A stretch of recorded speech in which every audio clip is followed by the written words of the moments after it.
டேய் தம்பி, இப்படி ஊரமட்டு மரத்துல தேங்காய் அறுத்துன்னு போறியா? மரத்துக்கு சொந்தக்காரன் பார்த்தானா என்ன பண்ணுவா? மரத்துக்கு சொந்தக்காரரைய அச்சு தத்துவேன். அப்ப அந்த மரத்துக்கு சொந்தக்காரன் நானா இருந்தா அப்ப கண்டிப்பா இவருதான். இப்படியே போட்டு இப்படியே எடுத்தேம்பாரு ஓட்டம். மார்க்கெட் கூட நான் பாக்கலையே. அப்படி ஒரு ஓட்டம். அந்த ஓட்டம் போலீஸ் ட்ரெயினிங்ல கூட என்ன வேணும் உள்ளடா. அட பொம்மால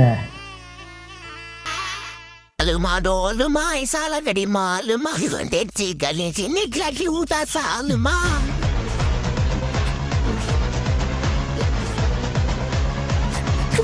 Parikalle gadikalle sapu uta salakalle, palchine pala pala kidame chanda nalokkalle, amdenam nanu nitta.